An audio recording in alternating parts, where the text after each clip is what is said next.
Hola mis queridos amigos, nuevamente con ustedes, Maximiliano, un médico consejero de internautas, de personas, de indígenas y emigrantes que hoy día les va a hablar sobre lo que estamos viviendo.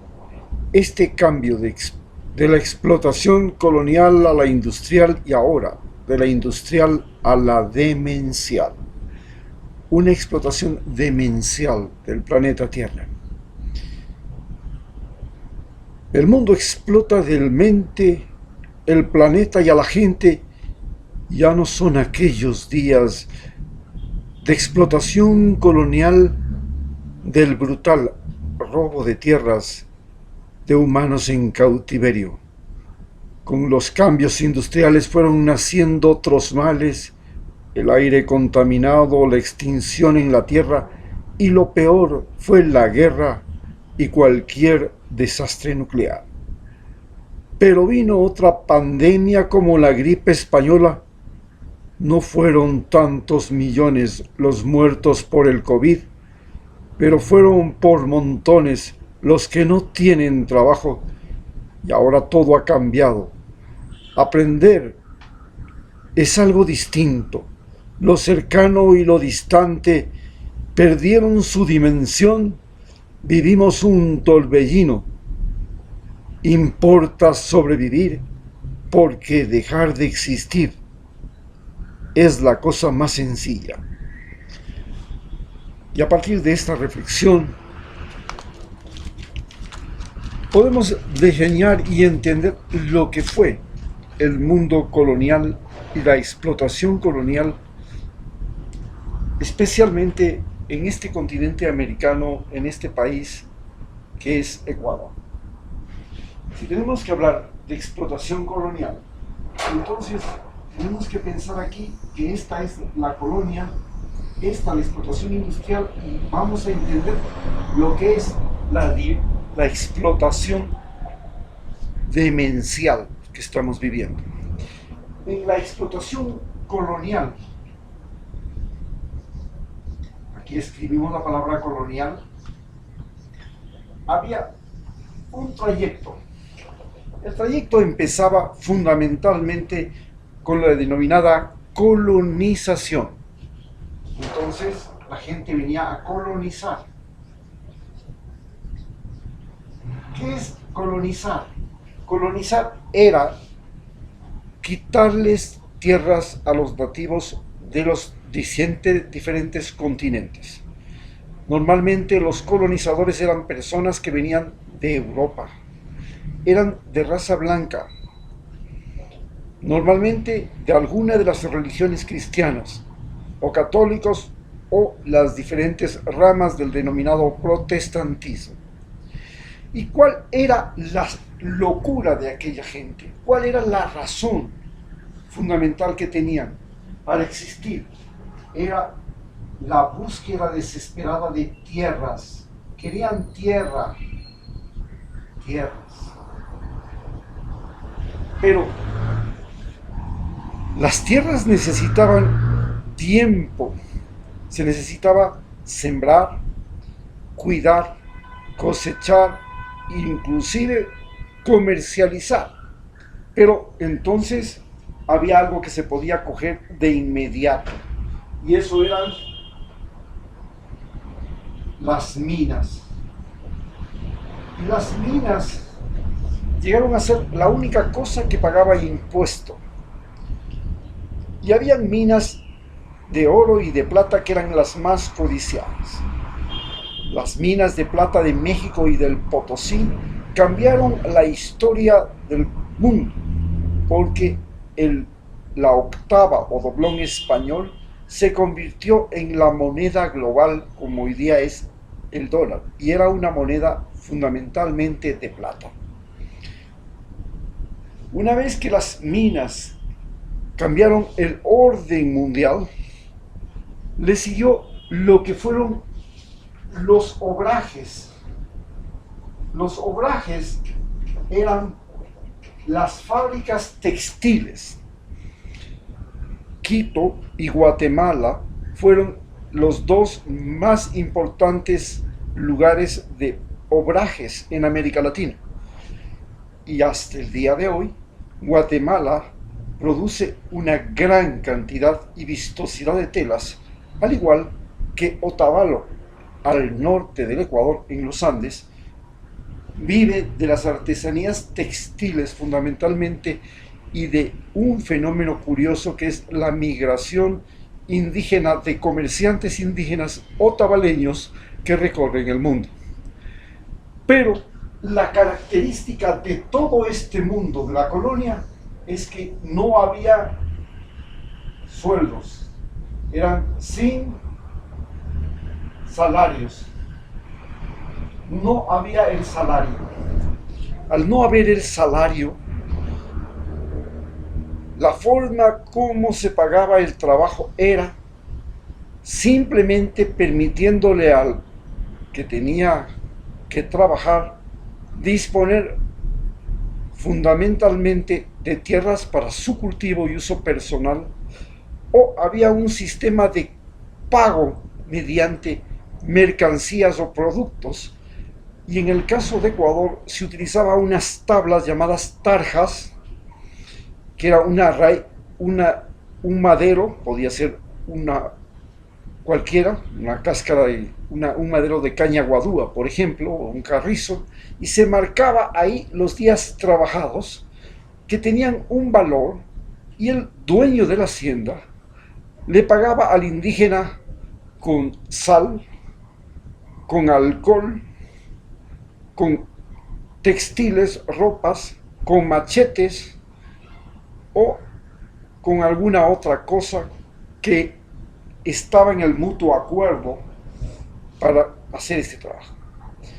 Este sistema sin salario desapareció en Europa cuando llegó la peste bubónica. En 1340 llegó la peste bubónica a Europa. Mató a la mitad de los habitantes de Europa y entonces las tierras no tenían quien trabaje. Comenzó el vecino, el señor feudal, a buscar trabajadores de otros lugares y para traerlos les pagaba una compensación monetaria y apareció el sistema capitalista salarial que tenemos ahora.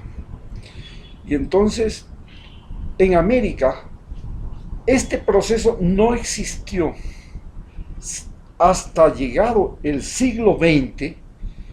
Las haciendas, en el caso de Ecuador, especialmente las serranías, se vendían con todo y los indios que tenían adentro, porque los indios trabajaban, nacían, crecían y morían en las haciendas.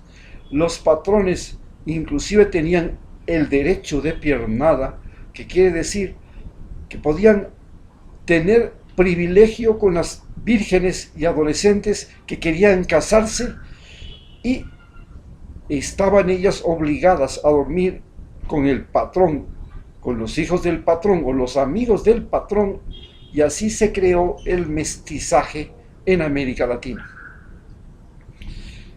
Cuando llega la época de la independencia, en 1819, que comienzan las guerras de las independencias en Sudamérica,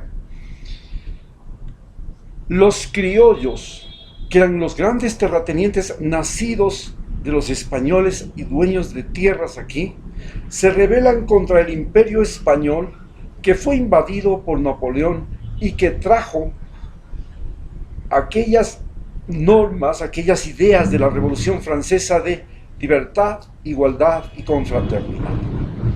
Entonces el rey de España decidió que había que eliminar el concertaje en América Latina y que los indios ya no podían ser los eternos deudores del patrón o de la iglesia, y que tenían derecho a salir de la hacienda y buscar trabajo donde quieran y donde les paguen mejor.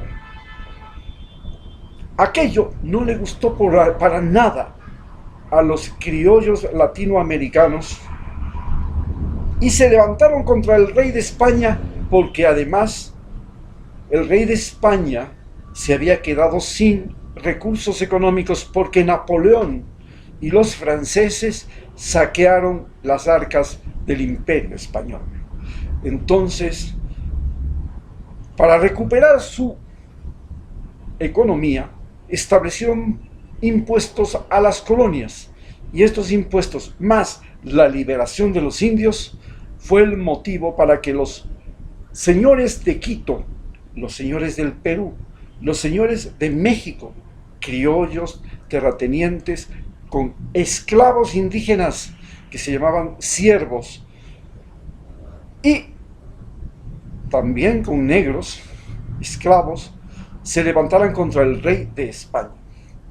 La independencia de América nunca fue por el ideal de ser libres, de ser seres humanos iguales, de ser seres humanos solidarios. En Estados Unidos, la independencia se produce porque igualmente el rey de Inglaterra prohíbe que los colonos ingleses quiten las tierras a los indígenas, porque los indígenas norteamericanos se unen a los ingleses para vencer a los franceses. Y el compromiso del rey de Inglaterra es respetar las tierras indígenas. George Washington y los criollos, los colonos de Virginia, no les gustó esta disposición del rey, y por eso se independiza Estados Unidos. No se independiza porque Estados Unidos, los ingleses les explotaban solamente por los impuestos. No, se independizan porque no les permiten quitarles las tierras a los indígenas. Y esa es la razón de la independencia de Estados Unidos. Y la razón de la independencia de América Latina no es la libertad, la igualdad y la confraternidad. Es porque el rey de España les exige dejar en libertad a los negros y a los indios. Esta es la verdadera razón. ¿Cómo pasamos de la explotación colonial a la explotación industrial? Y cuando pasamos a la explotación industrial, entonces tenemos una nueva cosa, una nueva característica. ¿Qué es lo que pasa en la explotación industrial? Bueno, se nos dañó la tinta. En la explotación industrial, lo más importante comienza a ser primero el mercado, porque comienza como una explotación comercial con Inglaterra, dueña de las deudas externas, especialmente de los países sudamericanos, que desde 1820, en el caso de Ecuador, hasta 1974, teníamos que pagarle año a año a Inglaterra los intereses de la famosa deuda de la independencia, que fue por los cañones, las armas, los barcos que le dieron al ejército de Simón Bolívar para librar la guerra contra España. Y es así que primero pasamos de una explotación de los puertos, que eran fundamentalmente los puertos en el Océano Pacífico, en el caso de Ecuador, Guayaquil, en ese momento Puerto Viejo, no había Manta, Bahía de Caracas, Esmeraldas, Atacames, y se creó inclusive una organización que se llamaba la Casa Comercial Inglesa o Británica de Atacames, la Casa Comercial Británica de Bahía, la Casa Comercial Británica de la provincia de Machara del Oro, porque además los ingleses se apropiaron de las minas de oro de la provincia de Oro, de la provincia del Oro. Luego de eso viene la Primera y la Segunda Guerra Mundial, que terminan con el Imperio Británico y crean la Commonwealth. Los ingleses, durante todo este trayecto, desde 1822 hasta 1945, prácticamente hasta los años 60, 70, que comienza la gran liberación de sus colonias alrededor del mundo, los ingleses, durante todo este tiempo, lo más importante que hicieron es educarnos a nosotros, los latinoamericanos, para odiar a los españoles y para odiarnos entre nosotros. Antes de que llegaran las guerras de la independencia, no había ninguna diferencia entre ser del Virreinato de Lima o del Virreinato de Santa Fe de Bogotá. Ecuador pasó del Virreinato de Lima al Virreinato de Santa Fe de Bogotá diferentes veces como Real Audiencia de Quito. Una vez éramos parte del Virreinato de Lima, otra vez eras parte del Virreinato de Santa Fe de Bogotá, después una parte del Virreinato de Lima era del Virreinato era de Lima y la otra parte era del Virreinato de Santa Fe. Por ejemplo, en 1802, todo lo que es ahora la Amazonía ecuatoriana era parte del Virreinato de Lima, pero esta ley del rey no llegó a oídos del virrey del Perú, porque ya estábamos en las guerras de la independencia. Y cuando llegó la independencia, Ecuador reclamó lo que eran Maynas y Quijos, y en ese momento no éramos Ecuador, éramos Departamento del Sur, y Perú se quedó con todo lo que comprende la orilla izquierda, inferior, sur del río Amazonas, en tanto Ecuador y el Departamento del Norte se quedó con la orilla norte del río Amazonas. Bien, entendiendo así la cosa, llega la etapa industrial, la explotación industrial. Y en la explotación industrial aparece algo extraordinario. Aparece sobre todo, además de que ya aparecen las máquinas, aparece la producción de las máquinas. Y esta producción industrial cambia la forma de trabajar y se produce la explotación industrial. ¿Cómo se vive la explotación industrial?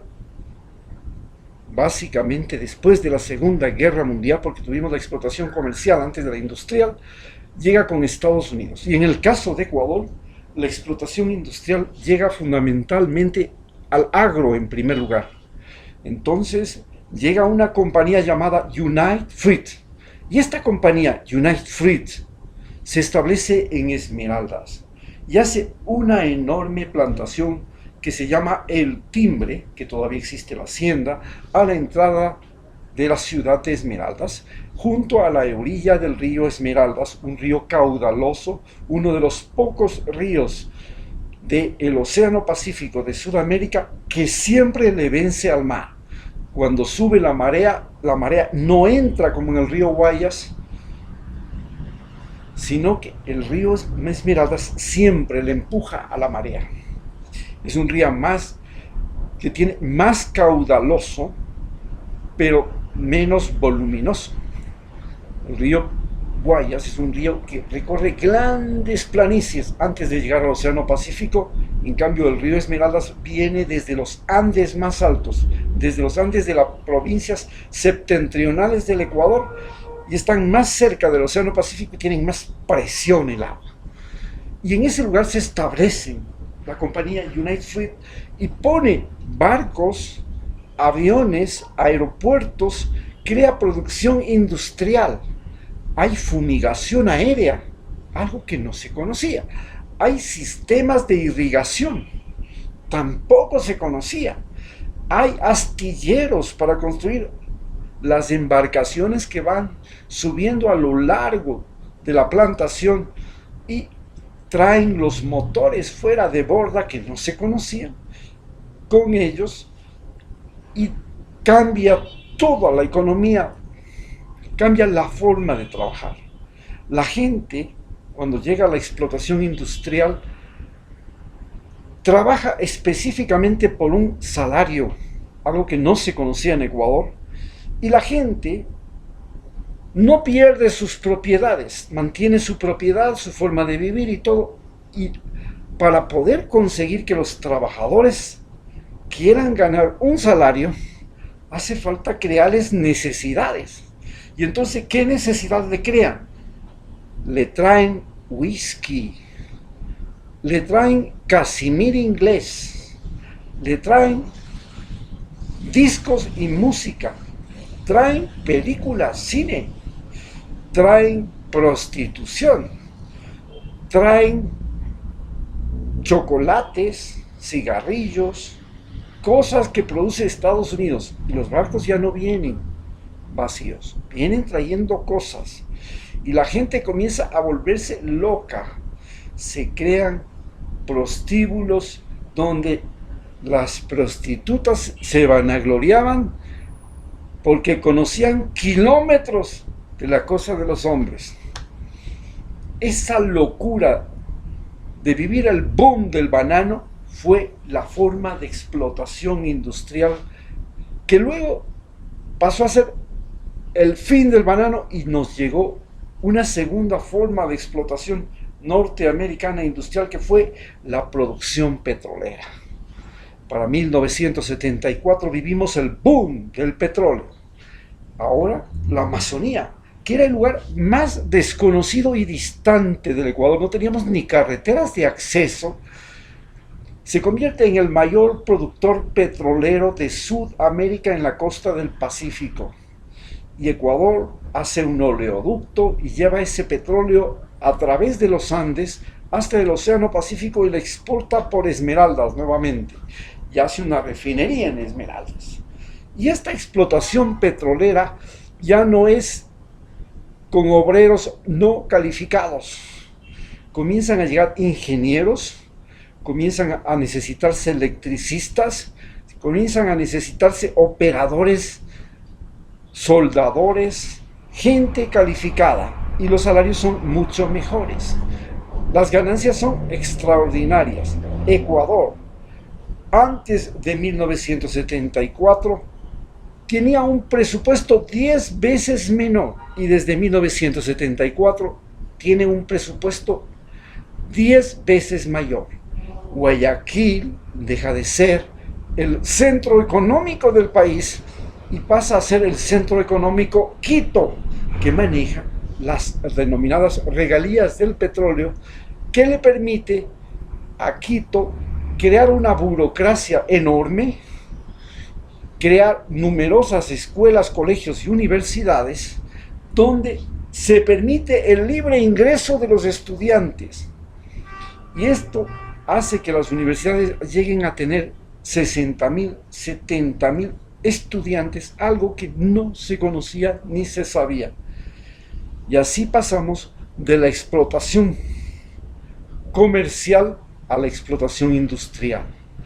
Más tarde, en la costa se produce el boom del camarón y la explotación industrial hace que se destruyan los manglares y se creen piscinas camaroneras, y este boom del camarón hace que en una hectárea trabaje menos de una persona. Para 10 hectáreas, un trabajador y 4 guardias. Y cada hectárea produce más que lo que produce el narcotráfico. Con 60.000, con $6.000 de inversión por hectárea, se consigue $60.000 de retorno cada 4 a 6 meses. Con esta riqueza inaudita, la gente enloquece y se da el boom del camarón. La gente abandona la escuela, los profesores salen con los estudiantes en el aguaje, que es cuando viene el mar más fuerte, y recogen con unas mallas rojas llamadas micrométricas miles y miles y miles de animalitos que llegan a la orilla, devastan a lo largo de los 1.200 kilómetros de costa ecuatoriana, la costa ecuatoriana, producen la mayor devastación imaginada, con la destrucción de los manglares y la pesca de las larvas, que significaba la muerte de millones de pequeñas tortugas, de pequeños peces, de medusas y de todo lo que existía en la orilla. en la playa. Solo se capturan 4 tipos de larvas de camarón, de las cuales solo 2 pueden vivir en cautiverio. Es un desperdicio y un asesinato, un ecocidio monstruoso que trae después una peste que se llama la peste de la Mancha Blanca, que llega en 1998-99, acaba con la economía de las camaroneras, acaba con la economía del boom del camarón, produce una quiebra al Ecuador que se traduce en 4 millones de ecuatorianos que salen prófugos, la desaparición del dólar, del sucre y el reemplazo de la moneda por el dólar, la famosa crisis bancaria, porque los banqueros se autoprestaban el dinero de los depositantes para poner en camaroneras y para cogerse el dinero, los dólares que estaban en circulación, sacarlos fuera del país. Cuando el dólar subía, lo volvían a meter, obtenían ganancias haciendo que baje el dólar, volvían a robarse el dólar, lo volvían a sacar con la misma ley que ahora ha puesto Guillermo Lasso de la libre entrada y salida de capitales. Es así como llegamos a la catástrofe de la explotación industrial. En la sierra, la explotación industrial tiene 2 matices: la producción lechera primero y luego la producción de flores que se hacen en invernadero. Se necesitan prácticamente 30 trabajadores por cada hectárea de invernadero. Las empresas que tienen 10 hectáreas tienen 300 trabajadores y se vuelve la mayor fuente de empleo en la sierra y esta explotación industrial de la flor se hace mediante sistemas altamente tecnificados, mediante agua que llega por microgoteo, fumigaciones específicas, iluminación dentro de el invernadero, temperatura regulada. Los trabajadores tienen que exponerse a pesticidas, por lo cual se les obliga a las plantaciones a tener médicos para manejar el envenenamiento de los trabajadores, y se crea así la explotación industrial en la sierra ecuatoriana. Pero en este momento nos llega la pandemia, y con la pandemia nos llega un nuevo modelo de explotación. Este nuevo modelo de explotación lo trae inicialmente China. Y este nuevo modelo de explotación es la llegada de hasta 200 barcos a las costas ecuatorianas, al mar territorial ecuatoriano y a las Galápagos, para realizar en un corto periodo de tiempo el mayor saqueo imaginable de peces. Luego llegan las empresas exportadoras de madera. Ya teníamos este problema desde los años 70, y desde los años 60, 70, cuando desaparece el boom del banano y llegan las empresas madereras. Las empresas madereras al comienzo utilizan solamente la mano de obra, la hacha y las mulas para arrear las trozas, que llevaban mucho trabajo, pero llega la explotación industrial de la madera, las motosierras y los caminos abiertos con tractor, los tractores acarreando las trozas, los barcos llevando esas trozas, en el puerto máquinas que convierten la madera en astilla, y eso se exporta y se produce la demencial explotación de la madera.